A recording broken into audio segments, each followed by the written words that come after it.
Boa noite a todos os companheiros, as companheiras que estão nos assistindo. Nós estamos aqui, vocês estão assistindo a esse programa no dia 3 de novembro, que é o nosso dia segunda-feira, a primeira segunda-feira de novembro, mas ele, como vocês perceberam, está sendo gravado antes. Nós temos uma atividade na próxima segunda-feira, da qual iremos participar, que a Câmara de Vereadores de Salvador decidiu fazer uma homenagem aos professores em geral e focar essa homenagem na pessoa do nosso companheiro querido André Luiz Peixinho, e estaremos lá. Considerando que todo o fim de semana, na verdade, desde quinta-feira, nós estaremos no Congresso, ou, para vocês, já estivemos no Congresso Espírita, a programação muito animadora, muitas pessoas inscritas, estamos assim com expectativas de que seja um evento muito relevante para todos nós, que a gente se encontre, que a gente converse, que a gente aprenda. Então, fica mais tranquilo que estejamos gravando hoje o nosso programa e, portanto, não haverá participação do público. A apresentação vai ocorrer no horário normal, na próxima segunda-feira, que é nesse momento que vocês estão assistindo, e o nosso companheiro Marcel Mariano não poderá estar presente, ele já estará no Congresso, e hoje seremos Jamile e eu para dar continuidade ao estudo da obra Lázaro Redivivo, do nosso irmão X, e hoje vamos ter somente um capítulo. Esse capítulo, ele, ao contrário dos anteriores, que eram associados uns aos outros, ele é um capítulo onde é como se irmão X fizesse uma pausa. Nessa pausa, ele refere a percepção. Na verdade, ele coloca no pensamento de Jesus a percepção que ele vê de como Jesus estaria vendo os seus discípulos e os seus seguidores. É um capítulo reflexivo, com aprofundamentos importantes para a nossa compreensão da mensagem de Jesus. Então, a expectativa hoje é que possamos dialogar, possamos conversar e possamos estar juntos fazendo essa reflexão que Irmão X nos traz, colocando, ele é autor de crônicas, então nessa crônica ele coloca essa reflexão como Jesus estando a fazê-la, e nós vamos então utilizá-la para o nosso crescimento. Com a palavra, nossa querida Jamile. Boa noite aos nossos internautas, sejam todos bem-vindos ao nosso convívio, a este encontro. E como Nádia sinalizou, de fato, Irmão X traz uma pausa nos capítulos que vinham combinando algumas temáticas, e nesta pausa ele vai trazer Jesus. Interessante como ele produz um momento em que o Cristo estaria pensando, refletindo sobre a sua tarefa no mundo, mas, acima de tudo, sobre como as pessoas estavam recebendo as mensagens por ele trazidas. No início dessa reflexão, então, imaginada por Irmão X, ele está pensando que, na condição de quem traz o reino de Deus, as mensagens levariam as pessoas a uma outra postura, a desejarem aprofundar os conhecimentos, entender de fato o que é esse reino, como estar nele ou como conquistá-lo. E ele faz uma pergunta sobre o que é que ele poderia fazer com esses homens e mulheres que então estariam mais bem informados a partir daquilo que ele estava trazendo. Então, isso deixava uma certa animação ou motivação para investir ainda mais nas pessoas que o seguiam. Nádia até já fez essa sinalização, não só os discípulos, mas todos aqueles que simpatizavam, que o amavam e que o seguiam de um modo ou de outro. E outros questionamentos aparecem. Quantas pequenas lutas em vão, quantos atritos desnecessários. Então, pela minha mensagem, eu imagino que essas pessoas já estão refletindo sobre o fato de que vivem na superficialidade, de que podem ser melhores e que outras possibilidades de existir estão por aí. E aí ele vai dizer, só que depois desse entusiasmo inicial, que observava que as pessoas, enquanto estavam diante dos emissários de César, elas apresentavam um comportamento que concordava com essas posturas, com o que era dito, e logo após a retirada dessas pessoas, dos representantes de Tibério, aqui o imperador, trazido como exemplo, as pessoas então se aborreciam, falavam coisas, digamos que não muito agradáveis do ponto de vista espiritual, traziam críticas, algumas construções que eram pejorativas e que não combinavam com a atitude de concordância, de estar ali ovacionando aqueles que eram, inclusive, os seus opressores. E isso não acontecia só quando os romanos apareciam. Aqui ele coloca também as autoridades de Jerusalém. Então, tinha uma espécie de respeito aos sacerdotes, ou uma falsa demonstração de respeito, mas que quando essas autoridades religiosas dali saíam, mais uma vez esse comportamento se repetia, em que a hostilidade, as palavras de baixo calão, a revolta apareciam. Então, ele conclui que o mundo precisava era de amor e realização fraternal. Esse iniciozinho do capítulo me levou a refletir sobre como, em muitas situações, adotamos posturas com as quais não concordamos, simplesmente para, entre aspas, estarmos bem com as demais pessoas, conquistar espaços, algum tipo de satisfação, às vezes um comportamento que se aproxima da bajulação, como eu preciso, como devo estar aqui, como tenho alguns ganhos em relações que estabeleço com pessoas que ocupam determinadas posições ou que são consideradas importantes, eu não vivo aquilo que de fato desejo ou que acredito, mas o que é conveniente para a minha manutenção em alguma instância da vida ou em alguma situação. Como é de fato difícil viver dessa forma, porque nos tornamos prisioneiros das convenções.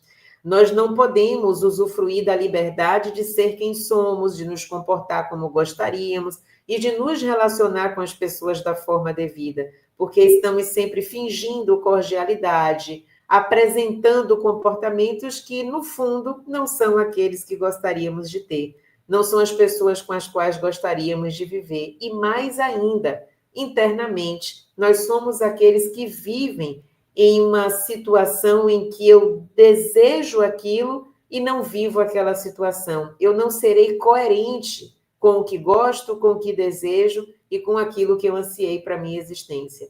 Que nós pensemos, então, no que estamos cultivando e se antes de ser com os outros, estamos sendo verdadeiros conosco mesmo.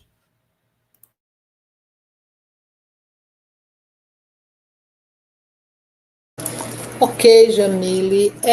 Essa reflexão inicial, ela é importantíssima no cotidiano das nossas relações com as pessoas e com a própria mensagem da Boa Nova.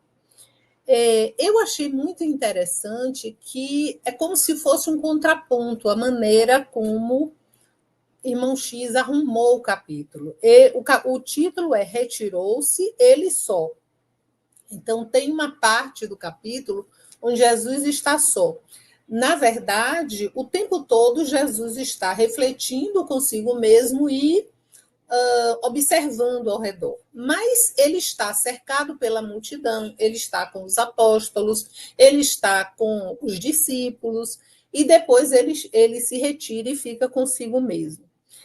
Eu achei que a gente pode aproveitar essa organização e pensar nas diversas formas como Jesus trouxe a mensagem. Porque o capítulo vai refletir sobre o que Jesus traz para nós e a forma como nós recebemos essa mensagem. Então, se a gente lembra dos textos dos 4 evangelhos, nós vamos lembrar que Jesus tem momentos que ele fala para a multidão, ele fala para todos, todo mundo que quer ouvir, todo mundo que está lá. E é claro que há aqueles que estão interessados, que já ouviram falar de Jesus, que viram, não é, as curas que ele fez, e os ensinamentos que ele trouxe, as suas ações. mas também aqueles que provavelmente estavam passando, ou foram convidados por alguém, ou estavam ali. Repare que Jesus fala no contexto da própria Galileia ou outros locais, Samaria, outros locais onde ele se encontra. Então, ele aproveita o momento. E naquele momento, sempre tem alguém que está passando. Então, a gente pode pensar que tem um primeiro nível do ensinamento que é para a multidão. E Jesus mesmo diz que ele está falando em parábolas para a multidão. Tem textos evangélicos onde nós observamos que ele conta uma parábola para todos e depois, junto com os discípulos, ele explica a parábola. E então nós vamos ter essa camada, que é a camada da multidão, com interesses variados, normalmente superficiais, tem a ver com esse comentário que Jamile fez, que o irmão X coloca, que os interesses são imediatos, são pessoais, são oscilantes, são variáveis, né? São superficiais, em suma. Tem uma segunda camada que nós vemos que são os discípulos, mas dentro dos discípulos, lembramos do momento em que Jesus diz que ia enviar os seus discípulos para pregarem. E ele envia 70 ou 72, 2 a 2, para que eles vão em várias localidades e que eles transmitam a boa nova. E ele explica como eles devem agir, qual deve ser a postura, quais devem ser as ações. Então, nós vamos imaginar que dessa multidão toda tem uma quantidade que é uma quantidade que vai estar disposta a passar a mensagem do Evangelho, que vai estar disposta a incluir na sua vida a vivência do Evangelho e a transmissão da experiência que teve com o Cristo. Não é a multidão em geral. Não são mesmo nem os 500 da Galileia. Lembram, depois da ressurreição, tem uma fala final de Jesus para que, eu creio que é João, que diz que são 500 que ouvem aquela despedida e aquela mensagem de Jesus, e é um momento muito importante. Veja, a multidão total é uma camada, os 500 são outra camada daqueles que estão tocados pela mensagem e que a partir dali Jesus não estará mais diretamente, fisicamente com eles, mas que vão seguir vivenciando o Evangelho, criando comunidades e vivendo o amai-vos uns aos outros como eu vos tenho amado. Tem os 72 que ele treinou porque ele mandou as duplas irem, ele disse o que iam fazer e eles o recebeu de volta. Com certeza, ele estava ali fazendo toda uma orientação.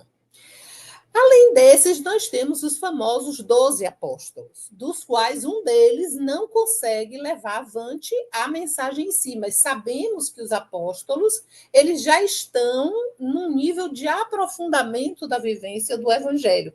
Eles são, digamos, especiais. Mesmo que tenham, ao longo dos 3 anos, nós vamos ver as questões de cada um, vamos ver alguns desentendimentos, vamos ver quando a mãe de Tiago e João vai pedir a Jesus para eles ficarem à direita e à esquerda, então colocando os filhos dela numa primazia que os outros não teriam, então queriam um lugar especial. Aí nós estamos vendo seres humanos que, ao longo daqueles 3 anos, foram se aprofundando. E para quem a morte de Jesus, a prisão, a crucificação, a morte e a ressurreição foram eventos assim divisores de águas. Eles tinham a responsabilidade da condução, porque essa responsabilidade foi dada a eles. Porém, dentro dos 12, a gente tem 3, que são os 3 que Jesus leva para experiências diferenciadas. Então, o momento em que Jesus faz uma conexão mais profunda com o alto, em que ele se transfigura, ele diz aos três: olha, vocês fiquem acordados, vigiem comigo, fiquem orando, mas eles ficam com muito sono. Vários estudiosos na doutrina espírita vão dizer que a qualidade vibratória era muito intensa para que eles pudessem suportar. Não é? Ele faz, é o momento em que ele está presente, Elias, ele recebe presenças espirituais. Ali são só 3, ele não levou os 12. E tem aquilo que só Jesus dá conta, porque ele, como espírito puro, governador do planeta, ele é o organizador de todo o processo. Por que isso é importante? É uma questão histórica, é uma questão numérica.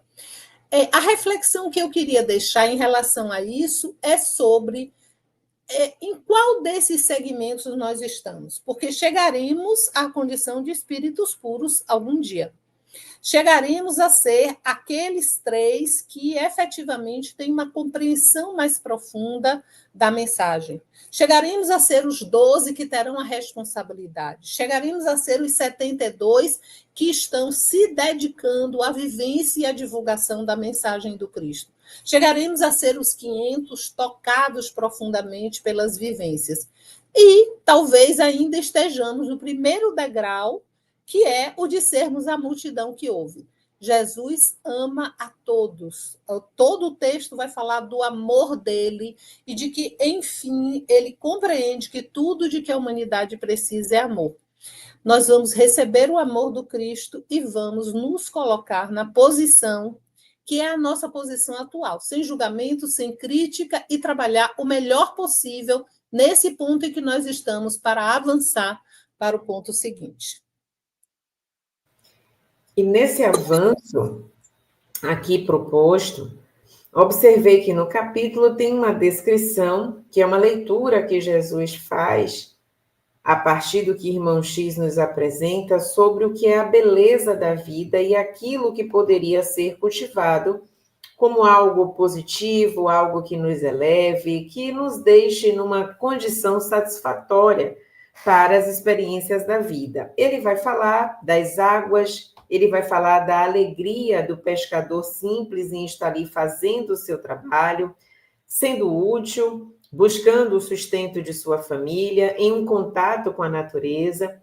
Ele traz como exemplo as vozes das crianças e das mulheres cantando e nos apresentam esses elementos como bênçãos maravilhosas de luz e vida.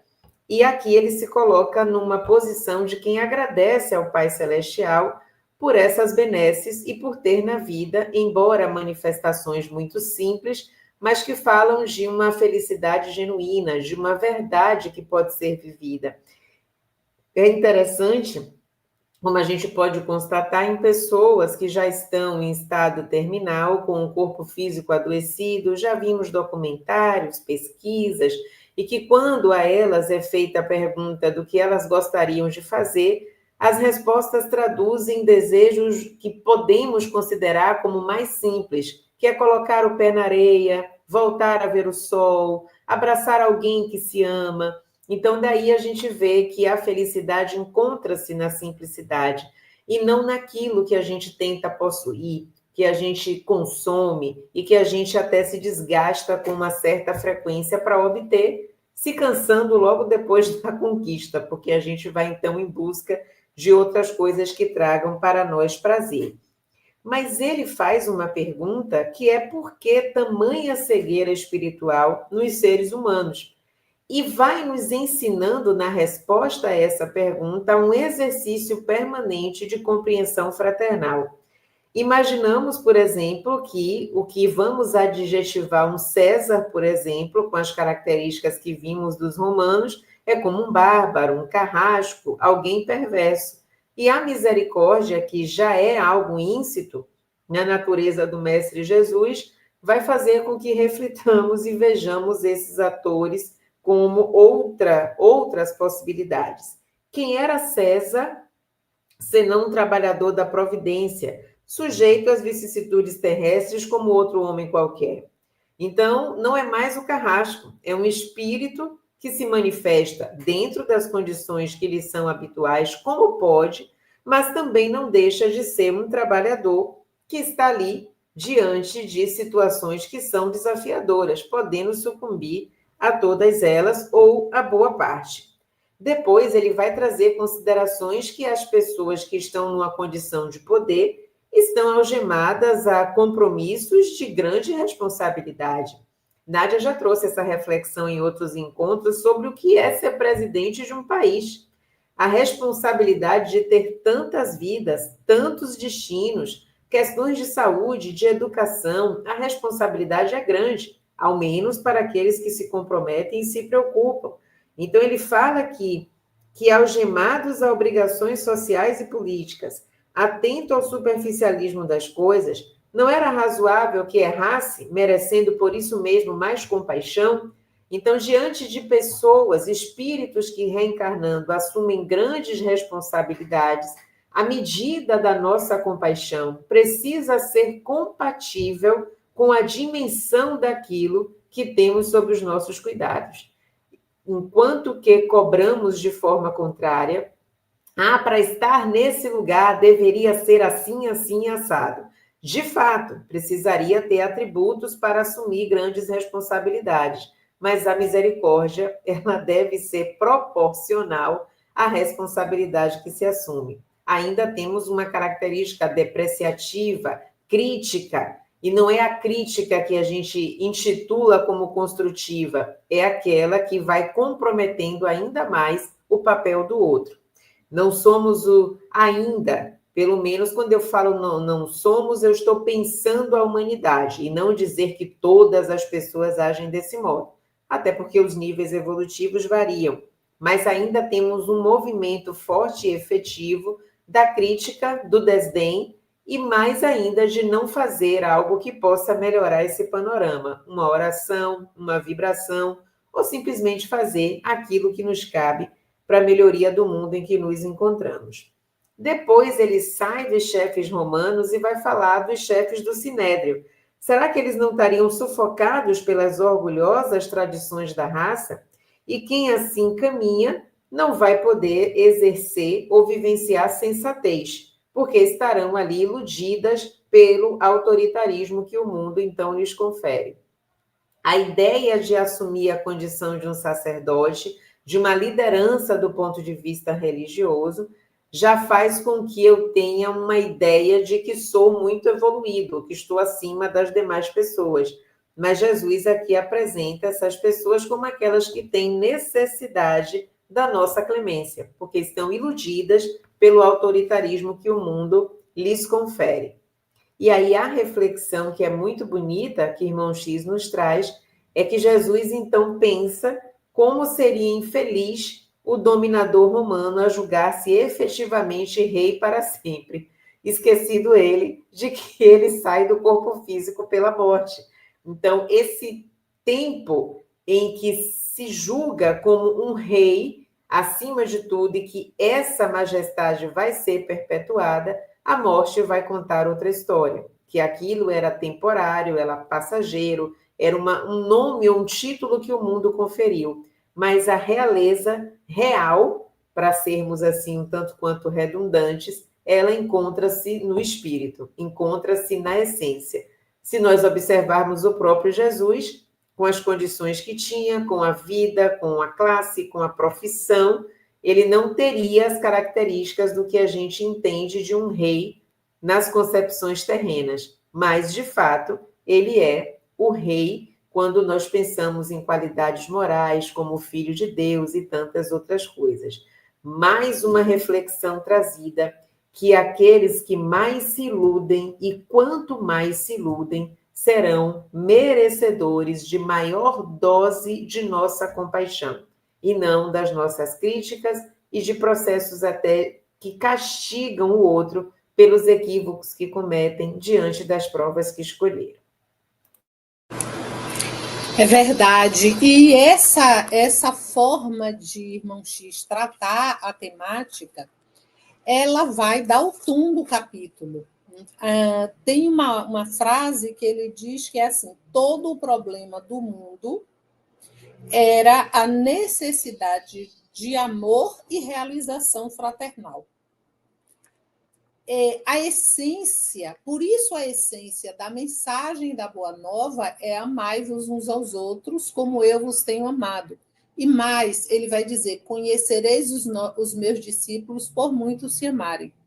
E esse amor, nós tendemos a não compreendê-lo e, portanto, não viabilizá-lo em nossa vida, que é o que Jamile comentou agora. Várias situações, nós perdemos a oportunidade do exercício da fraternidade e do amor em relação aos outros e, com muita frequência, em relação a nós mesmos. Essa possibilidade de aceitar o outro como ele é, de não estar fazendo julgamentos. Jesus vai dizer, não julgueis para não ser julgados, pois com a medida que o que medirdes vos será medido. Não é que a lei de Deus nos mede com a medida com que nós medimos, porque a nossa medida ela vai sempre variar de acordo com o nível evolutivo.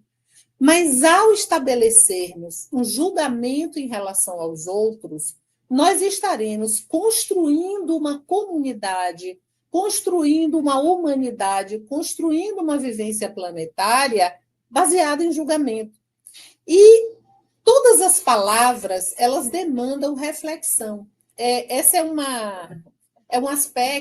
um aspecto desse capítulo que ele fala de reflexão o tempo todo. Aí a pessoa diz, às vezes as pessoas usam julgamento como sinônimo de condenação. Não me julgue. Não me julgue quer dizer não me condene. Há um empobrecimento do vocabulário, porque julgar, nesse sentido aqui, ele se refere a estabelecer um juízo moral sobre o outro e se colocar na posição de juiz. Nós precisamos julgar as situações. O que é mais adequado? Eu levar um guarda-chuva ou eu não preciso? Será que vai chover? E isso exige a capacidade de julgar o contexto, as circunstâncias, a autoproteção. Eu devo levar um agasalho ou não? Eu devo usar uma roupa mais leve, porque senão eu vou ficar com muito calor? Isso são julgamentos de circunstâncias. O que está colocado, o que Jesus coloca, é o julgamento moral sobre se o outro é bom ou não é bom, se o outro está ou não à altura de um dado padrão que não é o padrão do Evangelho. Porque o padrão do Evangelho é o amor. O padrão do Evangelho é a vivência das leis de Deus, a harmonia com as leis de Deus. Quando Jesus diz não julgueis, ele está se referindo a todas essas percepções que Jamile comentou agora há pouco. Então, são percepções onde, se a gente resolver ser honesto, interiormente honesto, não precisa falar para ninguém, mas se resolvermos fazer uma reflexão honesta, nós vamos observar que a cada momento nós estamos julgando. Porque fulano fez isso, está errado, não devia fazer. Não devia falar dessa forma. Veja, não é exatamente a nós que cabe dizer o que as pessoas deveriam ou não fazer.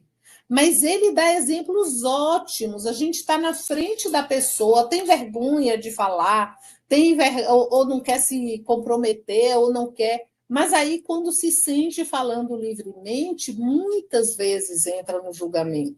Ou esse julgamento, ele é algo tão automático que nem percebemos, porque nos colocamos numa posição de quem vai avaliar a conduta moral do outro. E a doutrina espírita, ela não é prescritiva.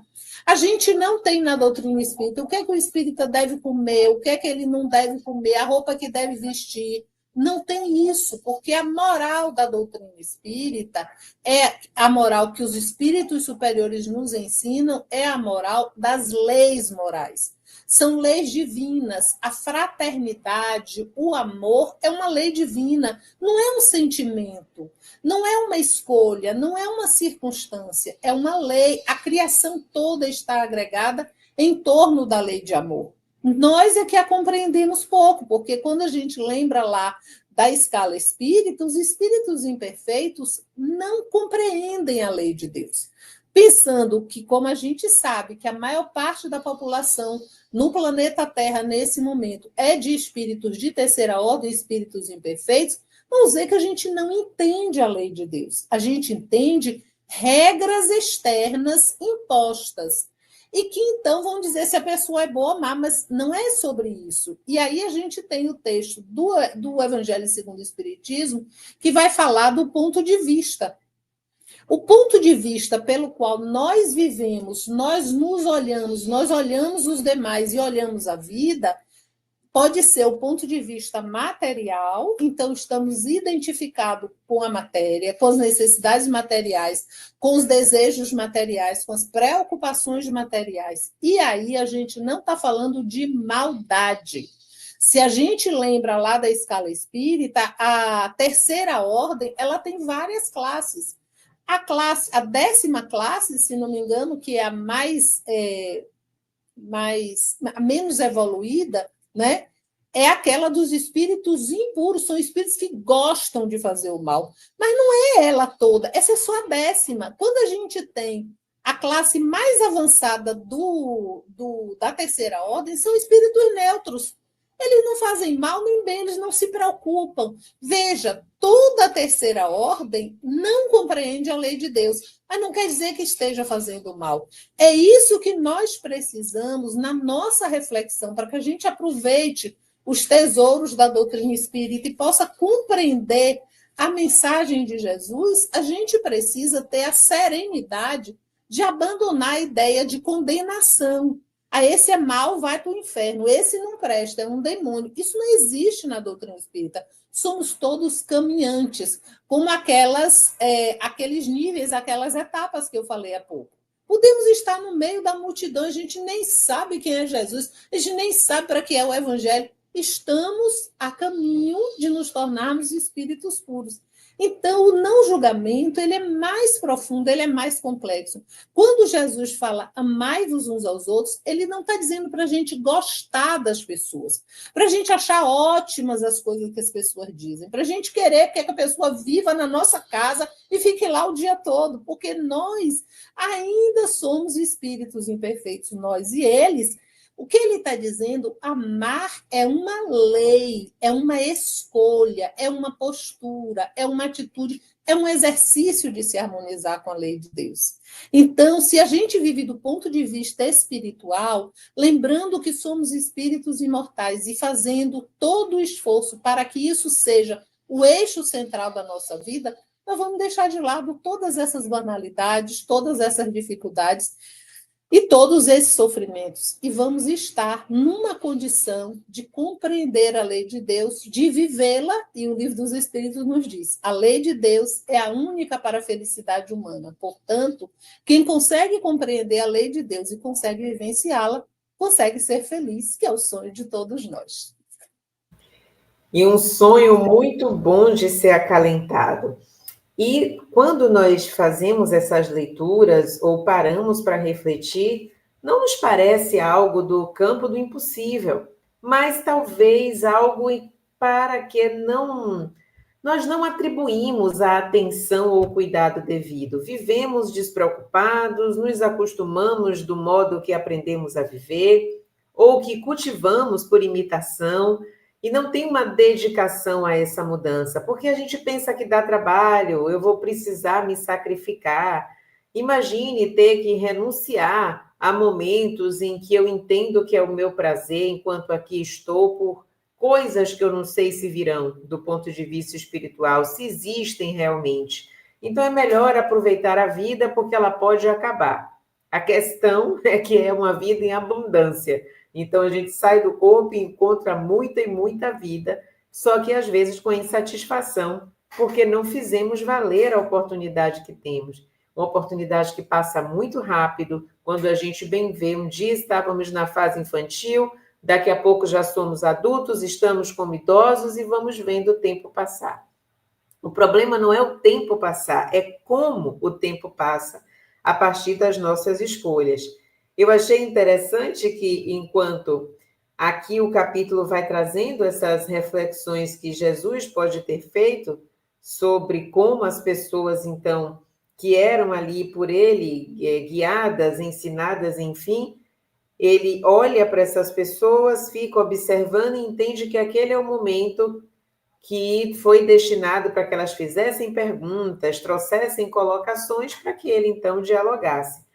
Mas as perguntas não vieram. No lugar delas foram queixumes e reclamações as mais diversas. Então, um perguntou então para ele, um patriarca, fez uma colocação que era o tempo de tomar o poder, o governo, porque ele estava sem liberdade, sem autonomia. Os romanos eram pecadores, verdadeiros devassos, então eles estavam fartos e a solução era tomar o poder. E aí a gente já sabe que a tomada do poder para aquele que João Batista apresentou como o Cordeiro de Deus não combina em nenhum momento com violência, com agressividade, com guerra ou tomada de poder pela força. Sem contar que Jesus não estava em busca desse poder temporário. O que ele trazia era um domínio de si mesmo, um reencontro com aquilo que a gente já entende como essência. Depois, então, aparece Raquel, a esposa de Jeconias, com uma reclamação, que não se poderia tolerar os administradores sem consciência. E ela vai dizendo que os filhos e o marido estavam sendo muito mal remunerados nos serviços de cada dia, e que isso precisava, então, contar com alguma providência e alguma solução. Como se não bastasse essas duas colocações, aparece então um judeu jovem, 40 anos, jovem para os nossos dias atuais, solicitando e clamando por revolução, gritando então: a revolução. Vejam os pleitos e os pedidos que apareceram diante de Jesus, que o levam então a concluir que ninguém estava desejando o reino de Deus. Então, que aquilo que ele trazia, os seus discursos, as suas falas, os seus próprios exemplos não tinham a repercussão, não a que ele esperava. Jesus não estava trazendo expectativa, mas observava a dificuldade que tínhamos e que ainda temos de vivenciar o que é a nossa realidade, pensando espiritualmente. Estamos ainda muito aferrados às conquistas temporais, ao status, à imagem, especialmente no momento em que as redes sociais ganham tanta força e importância, em que a nossa imagem, aquilo que parecemos ser, é o que tem valia. Certa feita, estava em uma conversa entre colegas de trabalho em que conversávamos sobre isso. A gente teve um tempo, uma expectativa, que quando chegássemos no século XXI, não teríamos doença, não haveria pobreza, não teríamos guerra, teríamos um avanço tecnológico e científico tão expressivo que conseguiríamos, inclusive, dirimir doenças e viver por um longo tempo. Nós até estamos com uma maior qualidade de vida, com mais tempo de vida, estamos mais longevos, mas não conseguimos ainda dirimir doenças, principalmente aquelas originárias pelas questões da moralidade. Ainda não conseguimos, apesar do avanço tecnológico, não nos valer da inteligência e da tecnologia para prejudicar. Nós até podemos criar algumas coisas positivas, mas usamos os mesmos instrumentos, drones, energia atômica ou energia nuclear, de modo prejudicial. Acumulamos e não partilhamos. Então, o desejo esperado para o século XXI não foi concretizado.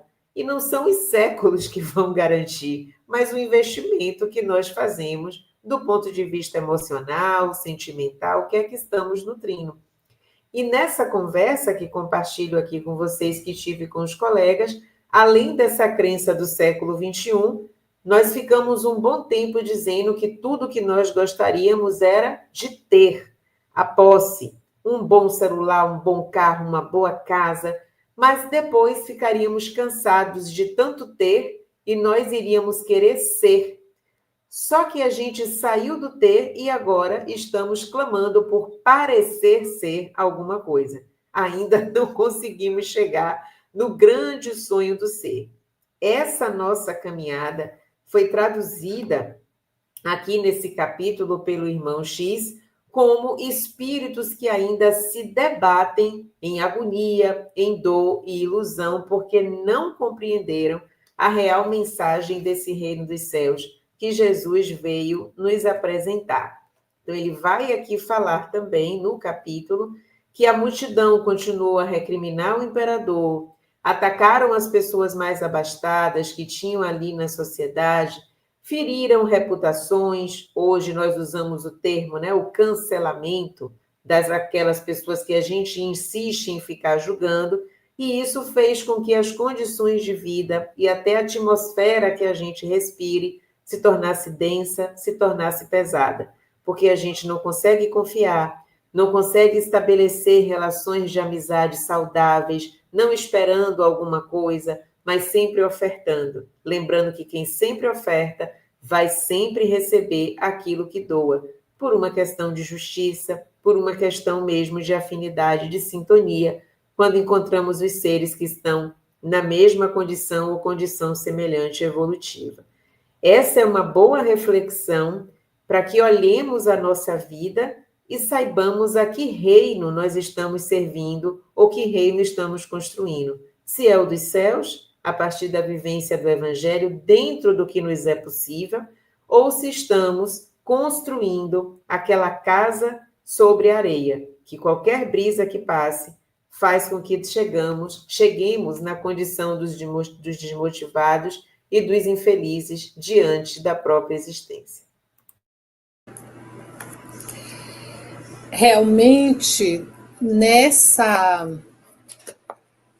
jornada que nós fazemos ao longo da vida, vale a pena que nós possamos nos propor o exercício de verificar. Um dia a gente pode fazer isso, pode chegar, acordou, pega um papel em branco, uma caneta e diz: agora eu vou escrever todas as queixas que eu tiver neste dia. Um dia normal, não precisa ser um dia muito feliz, não precisa ser um dia problemático, e não vamos olhar para o pensamento queixoso, não. Vamos olhar somente para as falas queixosas, e aí raros de nós vão ter a felicidade de não encher pelo menos uma página. Por que eu digo isso? Porque essas colocações todas que Irmão X traz aqui no capítulo, elas nos são familiares. Você acorda, aí você olha, tá calor, acordei suada. Já é, ai que coisa, podia muito bem ter uma temperatura melhor. Ou então, tá nublado, vai chover, vai ter problema de trânsito, como é que eu vou chegar no trabalho? Já é uma outra coisa. E se prestarmos atenção, isso modifica o nosso humor, a nossa disposição em relação ao dia. Começamos a antecipar dificuldades, começamos a vivenciar desconfortos e aí colocamos, digamos, a nossa energia, o nosso movimento para resolver aquele desconforto e aquela dificuldade que está se apresentando. Isso nós conosco mesmos. Vamos pensar que a gente, então, encontra as outras pessoas da casa, encontra as pessoas que convivem conosco, que nunca estão no estado de ânimo ideal que nós desejamos. Se estiverem, não demoram, porque o ser humano tem seus próprios movimentos, seus próprios caminhos, e eles têm suas próprias queixas. E aí a gente diz: mas devia fazer isso, mas não fez aquilo, meu Deus, eu vou ter que modificar tal coisa. E aí seguimos o dia para encontrar com pessoas nos nossos estudos, na nossa convivência de vizinhança, no trânsito entre o local onde estamos e os outros locais onde vamos, seja para fazer compras, seja para trabalhar, seja para estudar, seja para algum evento social, seja para o que for, vamos encontrar outras pessoas. Se não encontrarmos outras pessoas e estivermos em casa, até mesmo aí é difícil a gente não achar motivo para se queixar. Por quê? Porque nos deparamos a cada passo com situações que nós desejaríamos que fossem diferentes. Mas eu estou cansada, eu queria ter podido dormir mais, mas eu preciso acordar mais cedo, eu tenho tal atividade para realizar, eu tenho tal compromisso, eu tenho tal responsabilidade. Ou então eu fiz, mas eu gostaria de ter feito melhor. Sim, eu fiz, e fiz bem feito, mas foi um esforço grande. Como eu gostaria de trabalhar em outra coisa, como eu gostaria que a minha família fosse de outro jeito, como eu gostaria que os meus amigos fossem de outro jeito. Será mesmo que eu estou demonstrando uma visão excessivamente pessimista? Ou eu estou fazendo um desenho de um movimento automático que nós temos? E esse movimento não tem nada a ver, veja, não se trata de uma proposta de que estejamos, vou usar um neologismo, polianamente felizes. Oh, que maravilha! Tropecei, que coisa boa! Dei uma topada, oh, que maravilha, quebrou meu carro. Não, não é sobre isso. Porque o evangelho, ele não é sobre uma posição ingênua diante da vida, muito ao contrário. Posição ingênua é estarmos alimentando continuamente a expectativa e realizando esforços, gastando energia para que as coisas sejam do jeito que a gente quer. Isso não vai acontecer. Porque o nosso próprio desejo é oscilante. Veja, a gente muitas vezes se esforça tanto para alcançar determinadas metas, determinados momentos, determinadas situações, basta alcançar e você já quer outra coisa. Você, às vezes a pessoa se esforça enormemente para fazer um concurso, digamos, porque quer passar num emprego tal, com tais condições, é bom isso, é bom aquilo, é maravilhoso. A pessoa, depois de muito esforço, consegue.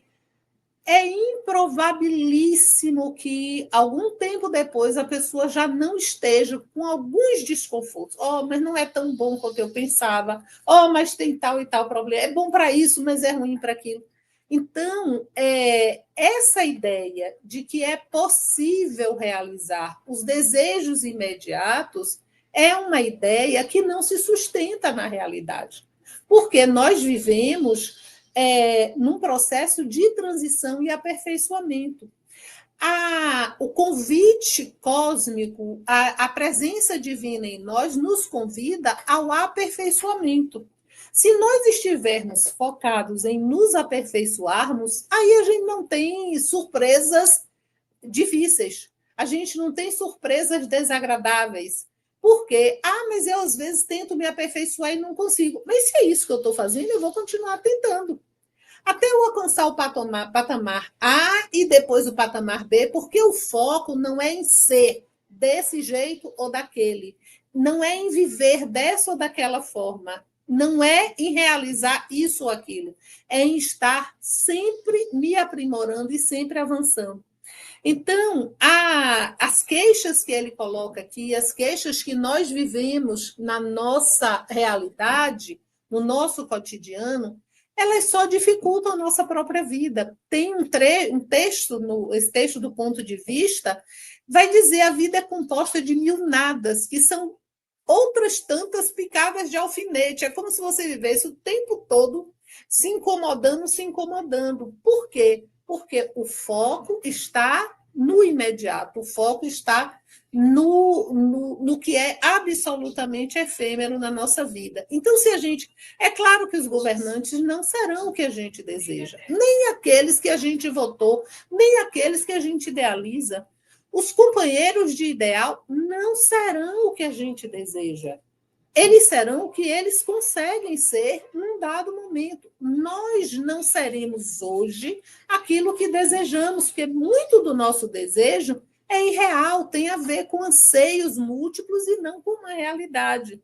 Então, a expectativa de que as coisas sejam como desejamos, ela é um desperdício de energia. A expectativa de que nós vamos nos aperfeiçoar e aperfeiçoar a nossa vida, ela é sempre realizada e ela é sempre alcançada. Então, a mensagem do Evangelho, e esse capítulo, quando ele fala dessas queixas todas, ele está falando disso. Hoje a gente tem, Jamile falou, né? Além do ter, em vez do ser, o parecer ser, porque nós temos uma ideia de como as coisas devem ser, como a casa deve ser, como o cotidiano deve ser, como o envelhecimento da gente deve ser, como a juventude deve ser, como o corpo deve ser, como a situação financeira deve ser. Veja, procurar a melhoria para todos, para o coletivo, para uma sociedade mais fraterna, mais amorosa cada vez mais, é uma meta de crescimento para todos. Querer que a nossa vida seja de um dado jeito que a gente considera o ideal é a trajetória para ficarmos frustrados. E a frustração permanente da sociedade faz as pessoas infelizes, faz as pessoas aborrecidas, faz as pessoas incomodadas e sempre reclamando dos outros, porque é muito difícil reclamar da gente mesmo. Realmente, reclamar da gente é algo que nem passa pela nossa cabeça. No máximo, reclamar das situações que nós estamos envolvidos, como essa que nós já trouxe, do calor, se está fazendo calor demais, se está chovendo demais, não tem um nível de satisfação. Estamos sempre a nos queixar. E é isso que é trazido aqui no finzinho do capítulo, quando André e Felipe vão falar de fome. Olha, tem mulheres e crianças que estão aí famintos, então, como se algo precisasse ser resolvido. E a resposta melancólica de Jesus é que pudera, há muitas horas não fazem outra coisa senão murmurar inutilmente, até que se cansam e essa fome aparece. Mas aqui também vamos falar de uma outra fome, que é aquela fome que deveria, se nós buscássemos ter a sua saciedade a partir dessa oferta e desse banquete de luz que Jesus nos traz. A fome por melhoria, o desejo de obter respostas, de encontrar o sentido existencial, é uma busca permanente que precisa ser mais alimentada. Depois ele vai trazer aqui a afirmativa que ele tem para todos o pão do céu, mas nós estamos tão preocupados com o estômago que não damos a devida atenção ao pão espiritual, aquilo que alimenta os nossos desejos e os nossos sonhos e maiores e melhores aspirações. Ele, então, pela sua condição, como o irmão X aqui apresenta para nós, condoído, com compaixão e piedade da condição daquelas pessoas, da multidão ignorante, e aí vamos lembrar no sentido de que ignora alguma coisa, ele então multiplica os pães que dispunha e alimenta aquelas pessoas.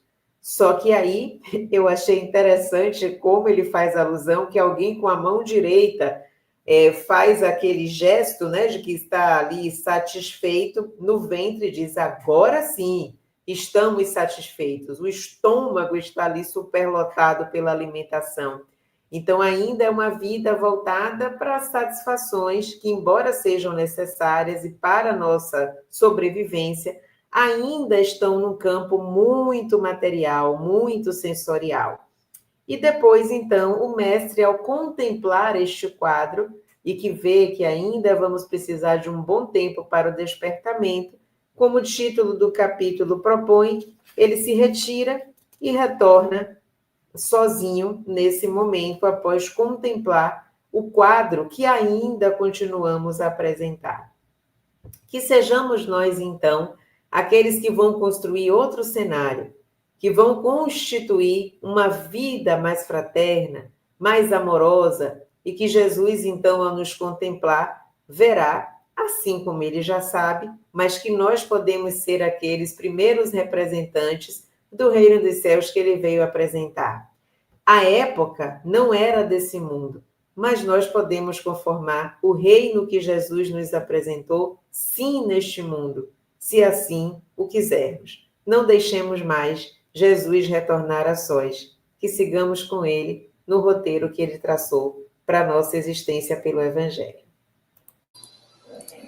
E, para finalizar as nossas reflexões, um pequeno lembrete que às vezes nos passa despercebidos. Essa obra é uma obra literária. Marcel falava isso, não sei se foi na semana passada, ou acho que foi na semana passada. Ele fala que é uma obra literária. Então, ela tem um estilo. Todas as vezes que a gente ouvir falar da tristeza de que Jesus o contempla entristecido, Jesus olha a humanidade angustiado, nós vamos lembrar o que é que os espíritos nos ensinam. Espírito puro não é minimamente afetado pela matéria, nem pelas condições materiais. Jesus é um espírito puro. Na sua passagem na Terra, há registros no Evangelho de que ele chorou quando Lázaro, né, estava morto, e que ele chorou sobre Jerusalém. Há esses registros que a gente vai, então, analisando aí da forma possível, vai encontrar, não é, as explicações correspondentes aos textos, às condições. Mas a realidade de um espírito puro, ele não tem por que se angustiar. O espírito puro é aquele que já se encontra unido ao Pai, como Jesus diz, eu e o Pai somos um. Ele não tem angústias do nosso caminho, porque ele sabe que o nosso destino é a perfeição. Ele não tem angústias da sua obra, porque a sua obra é fazer a vontade do Pai, é realizar a missão divina que ele tem. Então, mais uma vez, esse texto ele vai trazer as considerações de Irmão X, extremamente válidas e muito parecidas com as nossas, porque muitas vezes nós mesmos ficamos angustiados quando nos vemos diante de situações que nós desejaríamos que fossem diferentes. Eu lembro muito de um trecho da Epístola de Paulo, onde ele diz: o bem que eu quero fazer eu não consigo, o mal que eu não quero fazer eu continuo fazendo. Eu me sinto totalmente próxima de Paulo diante disso, mesmo com a distância evolutiva entre nós. Ele foi um ser que tinha um avanço espiritual muito maior, muito significativo. Mas ele ainda não era um espírito puro, ele era um espírito em evolução, como todos nós. Então, muitas vezes, o bem que nós queremos fazer, nós não conseguimos. Nós temos ideais, temos aspirações, temos assim o foco na luz do alto. O Evangelho nos emociona, nos encanta. E aí, 10 minutos depois, a gente parece que não se lembra de mais nada. Então, tentamos vencer o mal em nós. O mal, na doutrina espírita, é a ausência do bem. E o bem é tudo que está de acordo com a lei de Deus. Então, toda vez que nos afastamos da lei de Deus, que não a compreendemos, a gente chama isso de mal. E nós desejamos. Então, que a gente também lembre que a mensagem de Jesus é uma mensagem de amor. Sejamos amorosos conosco e com os outros. É uma medida muito boa quando a gente começa a criticar os outros, se lembrar de como nós, não exatamente em relação àquilo, mas em relação ao processo evolutivo, a gente também deixa escapar oportunidades importantes. Sejamos amorosos conosco, lembrando que Jesus disse: Pai, das ovelhas que me confiaste, nenhuma se perderá. Ele está conosco, estarei convosco até o fim dos tempos. Ele está conosco em toda a nossa jornada evolutiva, até que alcancemos a plenitude de dizer: eu e o Pai somos um, seremos felizes. Enquanto isso não acontece, vamos tendo paciência conosco, vamos tendo paciência com os outros, vamos aproveitando o Evangelho o máximo possível para nos alimentar. Vamos lembrar que todo alimento material se esgota, é eliminado biologicamente, fisiologicamente. O alimento espiritual só nos faz crescer e fica conosco para sempre. Que Deus nos abençoe a todos, que a gente possa se encontrar novamente na próxima semana, e eu acredito que já estaremos os três presencialmente, voltaremos à nossa rotina. Muita paz.